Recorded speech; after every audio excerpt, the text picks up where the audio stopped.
अस्सलाम वालेकुम गाइस, कैसे हैं आप सब। तो आज हम बात करेंगे मैक के इस पैनकेक के बारे में। मेरे पास इसका शेड मौजूद है F1। इसमें और भी शेड्स आते हैं जैसे कि आइवरी या 38। तो ये जो मेरे पास शेड मौजूद है F1, ये fair to medium skin tone के लिए बहुत अच्छा है। और अगर आपको ज़्यादा फेयर स्किन के लिए चाहिए तो आप इनका आइवरी वाला भी ट्राई कर सकते हैं। और एक इनका नंबर 38 होता है, वो भी अच्छा है। वो 36 जिनकी स्किन टोन से मैच होता है नंबर, उनके साथ भी अच्छा सूट कर जाता है और 38 वालों के साथ भी कर सकता है। तो आप अगर ये 3 पैनकेक ख़रीद लेते हैं मैक के, अगर आप पार्लर्स में हैं तो आपका इन 3 मैक के पैनकेक से भी काम चल जाएगा।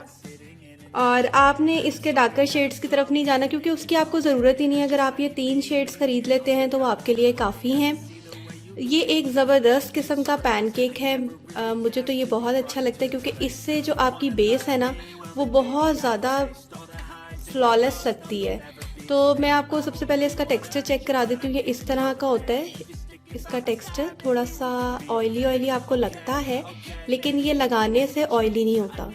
तो आज मैं आपको बताऊंगी कि ऑयली स्किन वाले और जो जिनकी स्किन ड्राई है या कॉम्बिनेशनल है, वो इस पैनकेक को किस तरीके से इस्तेमाल कर सकते हैं कि ये बहुत ज़्यादा हैवी भी ना लगे और आपकी स्किन पे अच्छी तरह ये बेस बैठ भी जाए।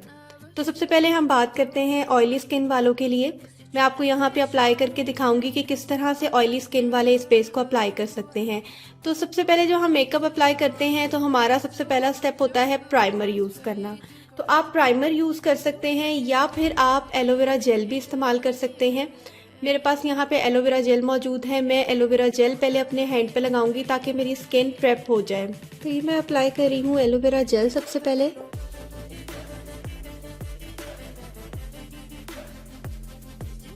एलोवेरा जेल अप्लाई करने के बाद आपने कुछ देर वेट करना है कि ये जेल बिल्कुल आपकी स्किन में अब्जॉर्ब हो जाए, या फिर अगर आपने प्राइमर यूज़ किया है तो प्राइमर भी आप लगाने के बाद 2 से 3 मिनट वेट करते हैं ताकि आपकी स्किन में वो अच्छे से अब्जॉर्ब हो जाए। तो ये मैंने 2 से 3 मिनट वेट किया है और अब एलोवेरा जेल बिल्कुल मेरे हाथ में अब्जॉर्ब हो गई है। तो अब मैं आपको बताती हूँ कि आपने इस मैक के पैनकेक को किस तरह से इस्तेमाल करना है कि आपकी जो स्किन अगर ऑयली है तो वो आपकी बेस बिल्कुल भी क्रैकी ना हो। तो अब हम वो मेथड ट्राई कर रहे हैं कि ऑयली स्किन के ऊपर हम इस बेस को किस तरह से अप्लाई करेंगे। तो ये मेरे पास स्पॉन्ज मौजूद है। इस स्पॉन्ज को मैंने पानी में डिप कर लिया था और पानी में डिप करने के बाद मैं अच्छे तरीके से इसमें से पानी को निकाल रही हूँ। पानी से निकालने के बाद मैं इस बेस को स्पॉन्ज पे लूँगी और इसकी मदद से मैं इसको डैब डैब करके अपने हाथ पर लगाऊंगी।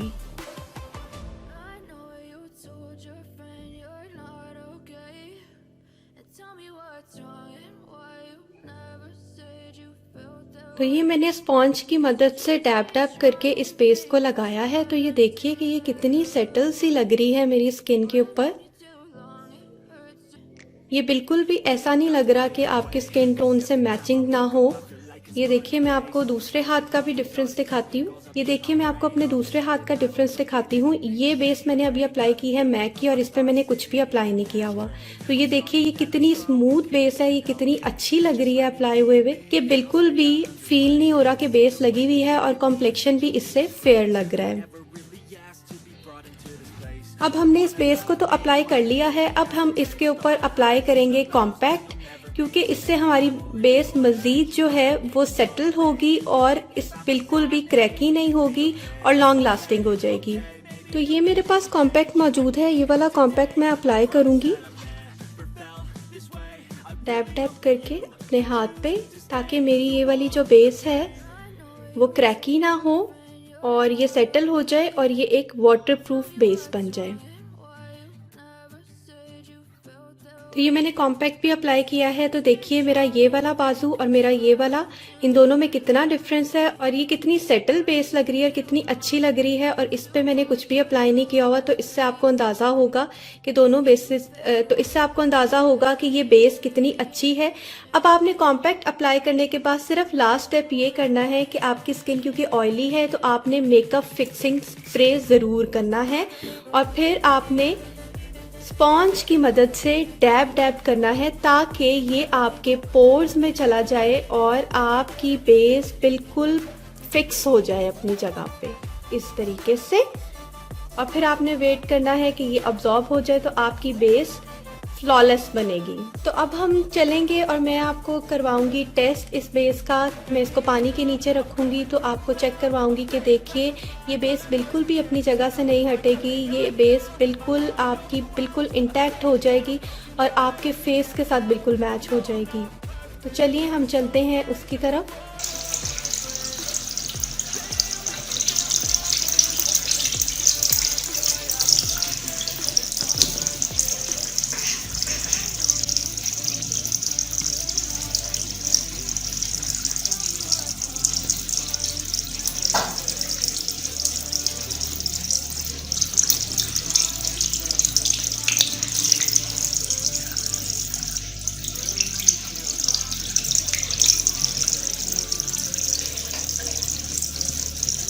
अब मैं आपको बताऊंगी कि जो लोग जिनकी स्किन नॉर्मल है या कॉम्बिनेशनल है वो किस तरह से इस मैक की बेस को अप्लाई कर सकते हैं कि ये बहुत ज़्यादा ओवर भी ना लगे और सेटल सी लगे। तो मेरे पास यहाँ पे मौजूद है फाउंडेशन लॉरियल का। आपके पास जो भी फाउंडेशन है आप वो इस्तेमाल कर सकते हैं।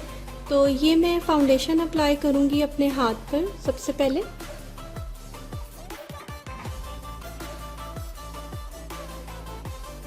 मैंने फाउंडेशन को अपने हाथ पर अप्लाई किया है।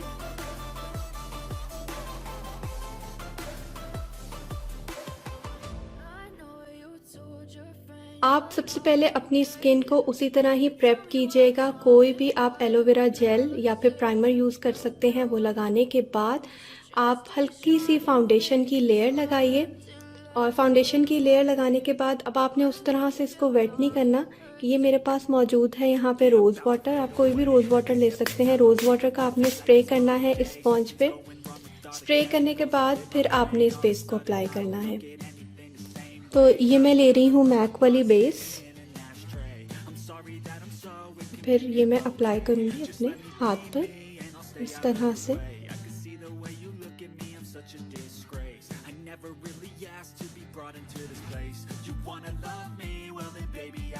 डैब डैब करके। तो ये मैंने अप्लाई कर लिया है फाउंडेशन और मैक की बेस, और ये वाला मेरा ओरिजिनल कलर है हाथ का, और ये मैंने बेस अप्लाई की है मैक की। तो उसके बाद देखिए कितना फ्लॉलेस लग रहा है। अब आपने इसको सेटल किस तरह करना है, आपने कोई भी जो आपके पास कॉम्पैक्ट पाउडर है ना, आपने वो इसके साथ इस्तेमाल करना है।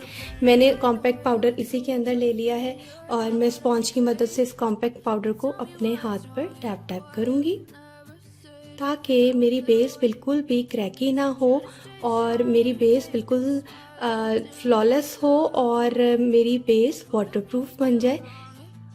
इसलिए मैं ये लूज़ पाउडर इस्तेमाल कर रही हूँ।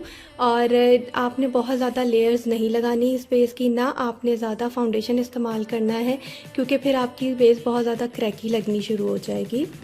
ये अप्लाई करने के बाद जब मैंने पाउडर अप्लाई किया है तो मेरे पास जो एक्सेस होगा ना, वो मैं इस ब्रश की मदद से रिमूव कर रही हूँ पाउडर। तो अपने फेस से इस तरह ही एक्सेस पाउडर को रिमूव कीजिएगा। तो ये देखिए इन दोनों का डिफरेंस। और अभी मैं आपको इसका टेस्ट करवाती हूँ, पानी के नीचे चेक करवाती हूँ हाथ कि ये बेस कितनी वाटरप्रूफ है। तो आइए चलते हैं और चेक करते हैं।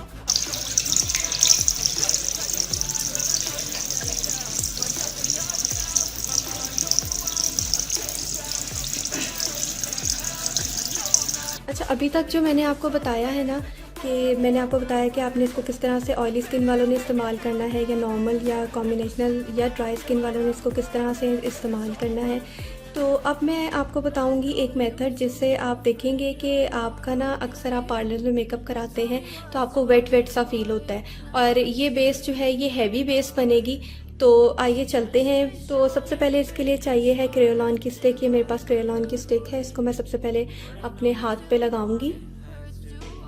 तो ये मैंने क्रेयोलॉन की स्टिक ली है और इसको मैं अपने हाथ पे लगा रही हूँ।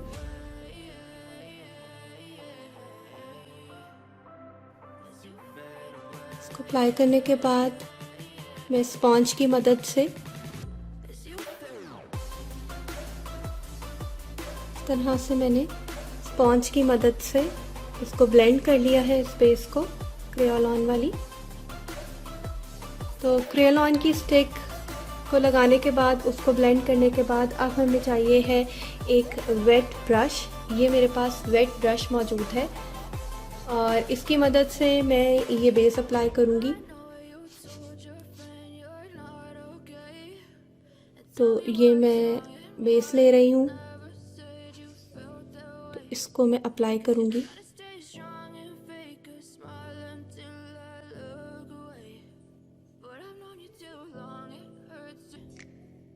Yeah, I'm about to fade away, 'cause every time I wake up I feel like it's Monday. Something's going wrong with all the chemicals up in my brain. All of a sudden I don't look at तो ये मैं brush की मदद से इस base को apply कर रही हूँ। I'm sorry that I'm so inconvenient, okay? Just let me be me and I'll stay out of your way. I can see the way you look at me, I'm such a disgrace. I never really asked to be brought into this place. You wanna love me? जब आप इसको apply कर लेंगे ना, तो आपने थोड़ा सा वेट करना है कि ये ड्राई हो जाए बिल्कुल। जब ये ड्राई होगी तो ये आपको जो लाइंस नज़र आ रही है ना, ये बिल्कुल भी आपको नज़र नहीं आएंगी। तो ये देखिए मेरी बेस ड्राई हो गई है, तो ये बिल्कुल भी आपको क्रैकी नहीं लगेगी। और ये देखिए ये वाला मेरा दूसरा हाथ है और ये वाली बेस जो मैंने अप्लाई की है ये क्रेयॉन स्टिक के साथ की है और ये एक हैवी बेस है। तो इसके बाद आपने क्या करना है, इसके बाद आपने फिर से कॉम्पैक्ट पाउडर लेना है और कॉम्पैक्ट को आपने अपने फेस पे डैब डैब करना है ताकि, तो ये मैंने कॉम्पैक्ट अप्लाई किया है अपने हाथ पे। ये देखिए कॉम्पैक्ट अप्लाई करने के बाद सेटल सी बेस हो गई है। तो ये मेरा हैंड है जिसमें मैंने कुछ भी नहीं अप्लाई किया हुआ और इस पर मैंने ये बेस अप्लाई की हुई है। तो ये देखिए दोनों में कितना ज़्यादा डिफरेंस है और ये एक वाटरप्रूफ बेस बन गई है। आइए चेक करते हैं कि मैं पानी के नीचे अपना हाथ रखती हूँ तो किस हद तक ये बेस वाटरप्रूफ है।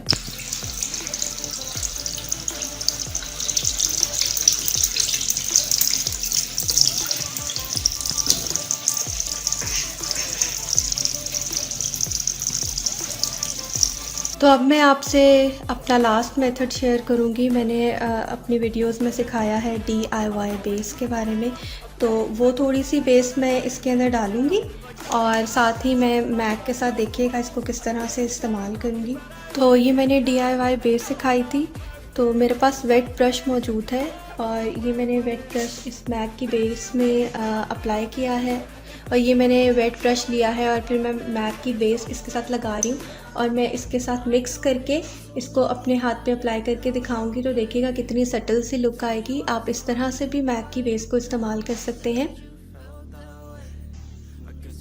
ये देखिए